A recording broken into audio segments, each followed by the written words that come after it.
In the heart of Arizona, billionaire businessman David Harper returned to his sprawling estate, the grandeur of the property feeling hollow and distant. The realization of his wife's departure had hit him like a storm, leaving behind a void that neither gold nor opulence could fill. Every hallway echoed with memories of laughter now gone, and the expensive furnishings seemed to mock him with their silence.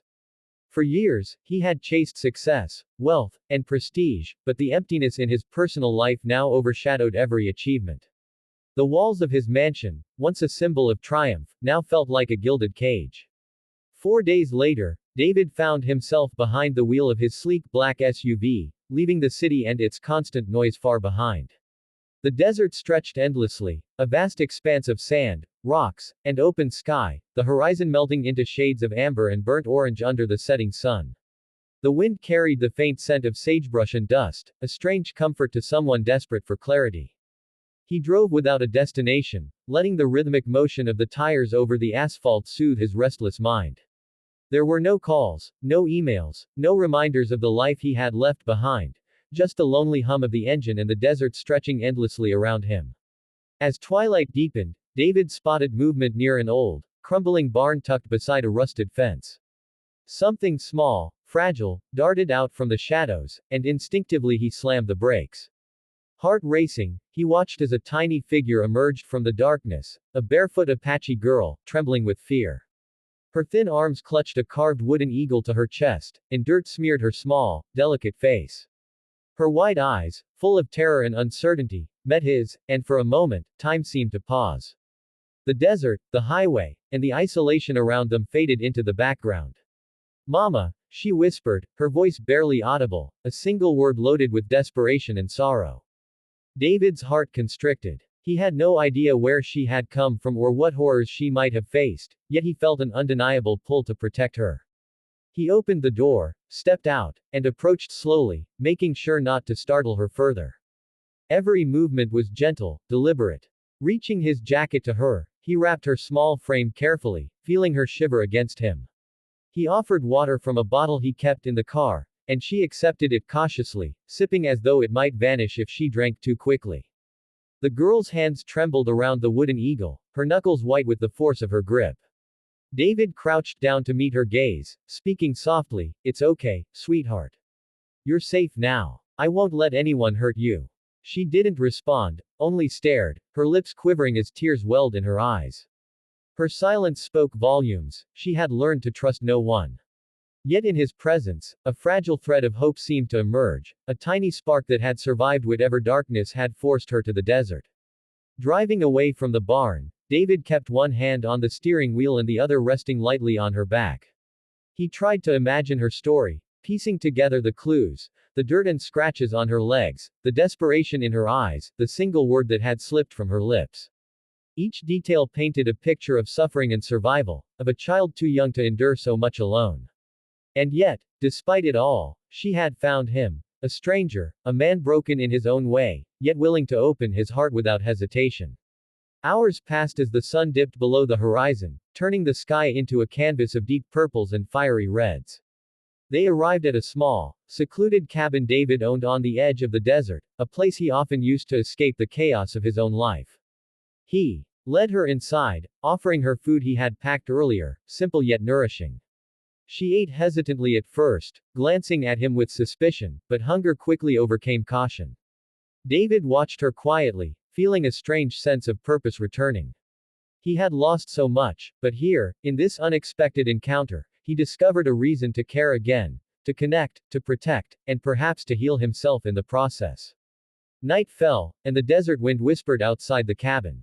The girl slept in a small cot, still clutching her wooden eagle, and David sat nearby, staring out at the stars. He thought about the fragility of life, the sudden ways it could change, and the quiet miracles that could appear even in the midst of heartbreak. 4 days after losing the only woman he had loved, he had found something far more profound: the power of compassion, the unexpected arrival of responsibility, and the chance to rewrite his own story through the eyes of a child who had nowhere else to turn. Just days after taking the little Apache girl under his care, David Harper thought he had found a rhythm in his otherwise quiet and empty estate. The girl, who now moved with a cautious sense of comfort, followed him through the halls, her small hands brushing against his as she explored this strange new world. He watched her closely, noting every nervous glance and tentative step. He realized that despite his wealth and privilege, it was the presence of this fragile child that filled the emptiness that money never could. For the first time in years, he felt responsible for someone's happiness, and the weight of that responsibility was strangely comforting. That evening, as the desert sun dipped below the horizon and shadows stretched across the manicured lawns, a sudden, sharp knock echoed through the grand halls. The sound startled both of them. The girl froze, her small frame rigid against his leg, and David's instincts immediately went on high alert. He hadn't expected anyone to know about her or find their secluded home so quickly. Cautiously, he approached the door, signaling the girl to stay close. Outside, 3 women stood, their presence commanding yet tense. Their traditional Apache clothing, woven with patterns that seemed to tell stories of generations past, contrasted sharply with the modern estate behind them. The women's eyes, a mixture of relief, concern, and quiet authority, scanned the child at David's side. The little girl clung to him instinctively, her tiny hands gripping the fabric of his jacket.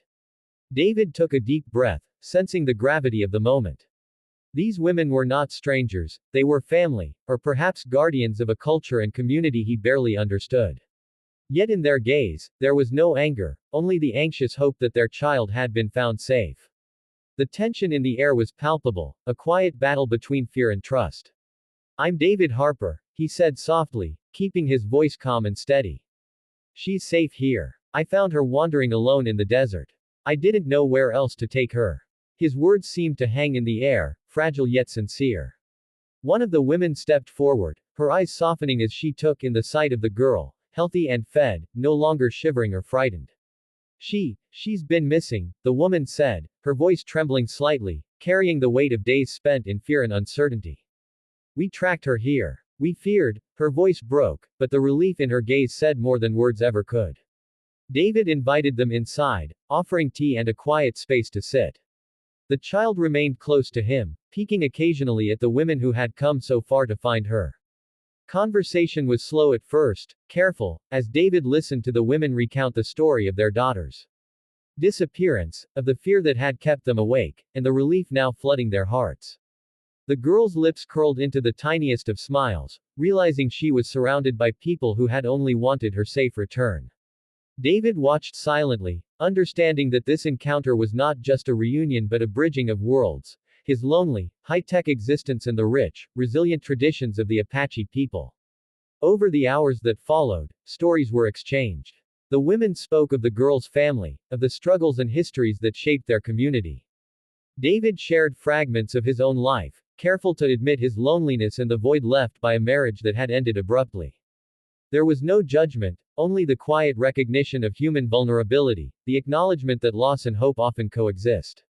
The little girl, now nestled between David and one of the women, looked up at him and smiled with trust, the kind of smile that could melt even the hardest heart.